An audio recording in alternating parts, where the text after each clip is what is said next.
Today's Dallas Cowboys Report is presented by Manscaped. You can get the new Ultra Premium Collection when you go to manscaped.com, and you can save 20% off and get free shipping when you use promo code Cowboys at manscaped.com. Check the comment section and the description. I'll get that link and promo code in there for you guys. We're going to break down the latest rumors going on right now around America's team. That includes some Julio Jones conversation. That includes Grady Jarrett trade, some draft tidbits as well coming up here on the Cowboys Report. Once again, folks, I am Tom Downey breaking down what's going on around America's team. We're going to start with Julio Jones because, of course, we are. Could Julio go to the Cowboys? I'm going to give it 1 star. Interestingly enough, not the first time we've talked about this. We talked about it last year, too, as we'll get into. But CBS Sports went through some of the top free agents on the open market and said, who's their best fit?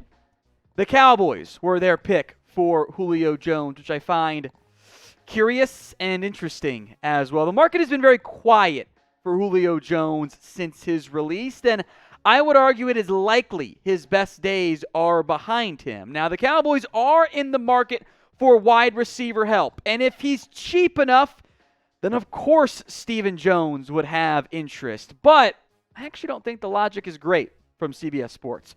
Here's what they wrote. After dealing with Amari Cooper and letting Cedric Wilson walk, Dallas is expecting more from CeeDee Lamb and Michael Gallup, which is fine. But Jones has the big name that'll appeal to Jerry Jones, and he'd still be a red zone threat, or a red zone weapon for Dak Prescott. 2 notes here. Number 1, does Dallas actually do the big name anymore? When was the last time they actually went out and signed the big name? Exactly. Oh, by the way, I know that Julio's built like a red zone guy. He actually hasn't been a red zone guy for much of his career. Yeah, there was that 8 touchdown season in 2018. Beyond that, he hasn't had that figure since 2015. He hasn't been that. I'm sorry. That's not what he's been in his NFL career, as great, of course, as he's been. Oh, by the way, he's not the guy he was in his prime. The past couple years from Julio, to be blunt, have been bad. Those last 2 years of production, yes, injury a factor. There's still 19 games played. That level combined is less than almost all of his single-season receiving numbers. So Julio is not the player that the name suggests he is. There is a reason why Tennessee cut him. I think there's a real chance he's washed. So I want your honest answers here. Would you go sign Julio Jones? Why for yes you would, and for no you wouldn't. You want to go look elsewhere in the end. Let me know right now in the comment section. Now, last year, amid the Julio Jones trade rumors, there was this wild and wacky thing that popped up with Julio Jones in Dallas area, wearing Dallas Cowboys gear, like, oh, North Game Mall, thank you, Jeremy. Oh, yeah, he's going to go to the Cowboys. No, he ended up not going to the Cowboys. He was training in the area. And I think he just needed clothes, more or less, to wear. But, of course, it ended up not happening. Could it happen this time? Again, I don't think so. Honestly, I don't have that much interest. I would look towards the draft. I would look towards a younger, more, I'm saying this out loud, upside option than Julio Jones at this stage. Because he's just not what he was in his prime. And that's really weird to say out loud, but that's where we're at in the NFL. Now, receiver is a need for the Cowboys. I don't think they want to have James Washington as wide receiver 3 to open the year, because that means he's wide receiver 2 with Gallup likely missing some time. So how will Dallas address the wide receiver need? How will they fill it? D for draft, F for free agency, or T for trade? Speaking of trade, could the Cowboys go after Grady Jarrett? I'll give this 1 star. We've talked about it before on the channel. Mike Fisher has now also brought it up, and he and I are pretty much on the same wavelength here.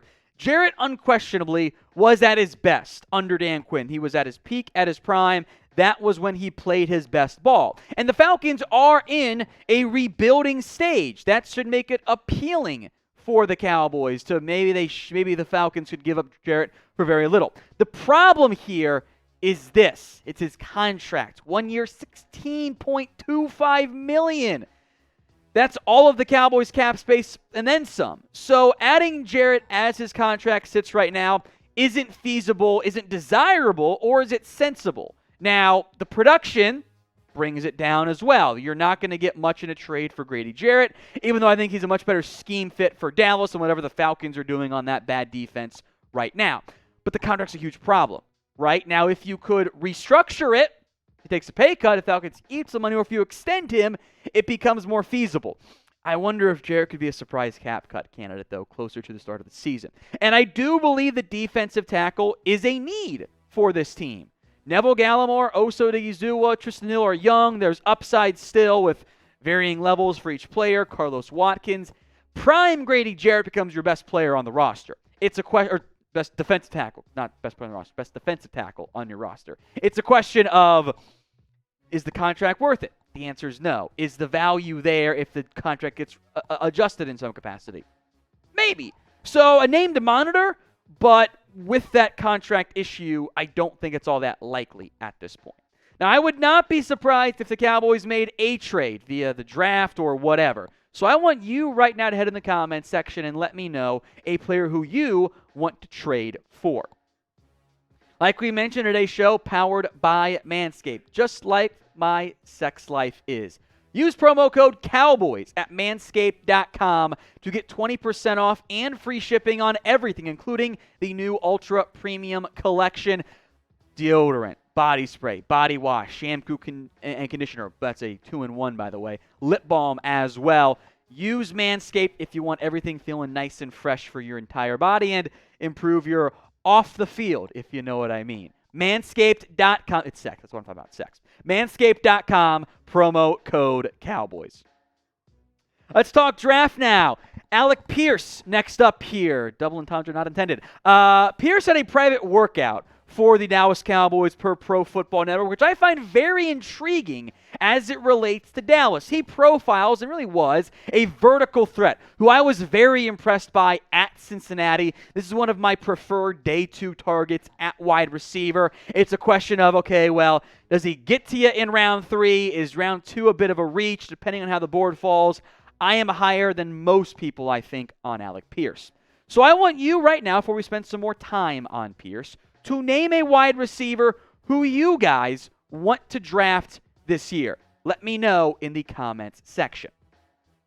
Pierce's production took a step forward this year. 52 catches, 884 yards, 8 touchdowns. Not a 1,000-yard guy, although the Bearcats' offense didn't have to throw it a lot because they were good and they were winning more games than not. What makes Pierce so tantalizing is this. The size, 6'3", 211 at the combine, 33-inch arms, a 4.4 140, awesome vert, awesome broad. This is the relative athletic score from my boy MathBomb on Twitter.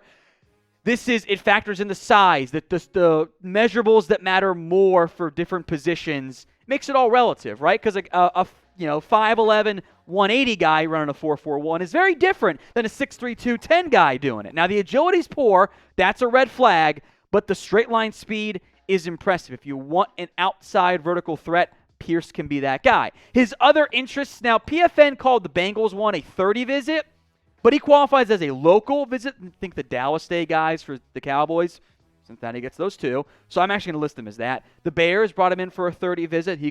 That's a logical fit for what they need. And the Cowboys had that private workout. So depending on what happens in round 1 and maybe round 2, I would be happy to see Pierce as a day 2 pick for the Dallas Cowboys. That would be a great one as far as I'm concerned. I love the upside that he has.